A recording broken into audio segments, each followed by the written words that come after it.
National mission on natural farming, प्राकृतिक खेती के लिए एक नेशनल मिशन का फैसला लिया गया है। ये एक पाथ ब्रेकिंग फैसला है, क्योंकि हम सब जानते हैं कि हमारे देश में एक बड़ी रिक्वायरमेंट है, जो किसानों की ज़मीन है, भूमि है, मिट्टी को स्वस्थ रखने की और केमिकल रहित प्रोडक्ट से इंसानों को स्वस्थ रखने की। इसीलिए ये एक बहुत महत्वपूर्ण आज फैसला लिया गया है, और ये फैसला साथियों पुराने कई फैसलों की कड़ी में है। अगर आप देखो, जून के चुनावों के बाद में, मई जून के चुनावों के बाद में मोदी जी की तीसरी टर्म में आने के बाद में किसानों के लिए एक के बाद एक कई बड़े फैसले लिए गए। ये आपके सामने एक लिस्ट है जो पिछले कई कैबिनेट ब्रीफिंग्स में आपके सामने प्रस्तुत की गई है।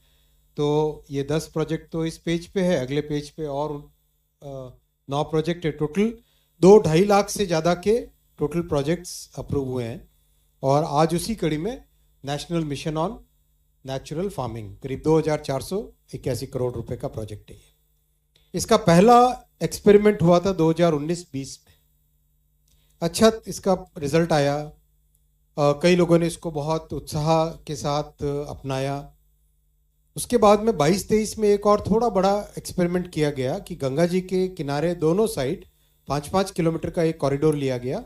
उस कॉरिडोर में नेचुरल फार्मिंग हो, केमिकल रहित फार्मिंग हो।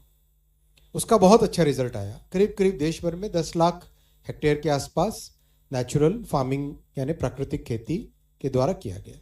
तो आज जो मिशन लिया गया, इसमें केमिकल फ्री और सस्टेनेबल फार्मिंग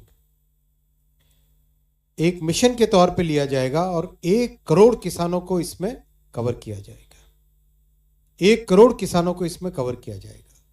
और बहुत ध्यान रखा जा रहा है कि जो विलिंग फार्मर्स हैं, जो विलिंग पंचायत हैं, उनको आगे लाए, और एक प्राकृतिक खेती के लिए जो इकोसिस्टम चाहिए, वो इकोसिस्टम पूरा तैयार हो जाए, वैसी व्यवस्था इसमें मिशन में की जा रही है।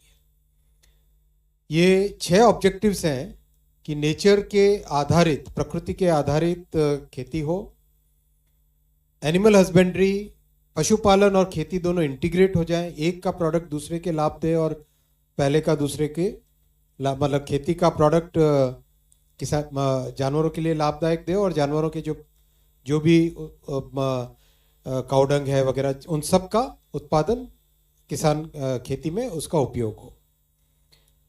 बहुत फोकस दिया जाएगा नॉलेज क्रिएशन पे और रिसर्च पे, और फोकस किया जाएगा जो फार्मर्स अपने अनुभव लेके आते हैं, उन अनुभवों के आधार पे क्या साइंटिफिक नए लॉजिक तैयार किए जा सकते हैं। साइंटिफिक मेथड के अनुसार कॉमन स्टैंडर्ड्स बनाए जाएंगे, क्योंकि ये प्रोडक्ट देश में और विदेश में दुनिया भर में इसकी प्रसिद्धि होने वाली है। तो वहाँ पे कॉमन स्टैंडर्ड, साइंटिफिक तरीके से चेक की हुई लेबोरेटरीज, वो सब बहुत महत्वपूर्ण होंगे। और एक सिंगल नेशनल ब्रांड की बनाई जाएगी इस मिशन में, जो कि केमिकल फ्री प्रोडक्ट के लिए उपयोग में की जाएगी।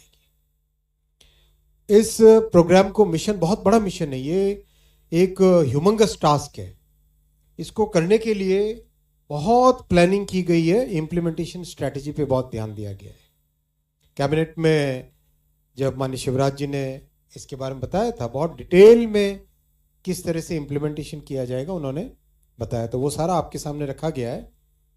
किस तरह से पंचायत, कृषि विकास केंद्र, फिर हमारे एग्रीकल्चर यूनिवर्सिटीज़, इन सब को उपयोग में लिया जाएगा। कृषि सखियों का इसमें ट्रेनिंग की जाएगी, और जो ट्रेंड फार्मर्स हैं उनको इसमें आगे और दूसरों को ट्रेनिंग देने के उपयोग में लाया जाएगा। ऑनलाइन डिजिटल प्लेटफॉर्म बनेगा। फिर बायो इनपुट्स के जो रिसोर्स सेंटर्स बनेंगे वो कैसे होंगे, उसमें क्या मिलेगा, किस तरह से उसमें प्रोडक्ट की क्वालिटी पे ध्यान दिया जाएगा। कई इंस्टीट्यूशनल स्ट्रक्चर्स भी बनाए जाएं, जैसे अंडर ग्रेजुएट कोर्स चालू करना एग्रीकल्चर यूनिवर्सिटी में, जो नॉलेज है उस नॉलेज बेस को पूरा एक जगह समाहित करके सबके उपयोग में आए, वैसा करना। इन सब चीज़ों का ध्यान में रखा गया है। और जैसा आपने देखा, टेलीकॉम हो, सेमीकंडक्टर हो, सब जगह आज यूनिवर्सिटीज़ को इंडस्ट्री और सरकार के कार्यक्रमों के साथ एक इंटीग्रेटेड तरीके से जोड़ा जा रहा है।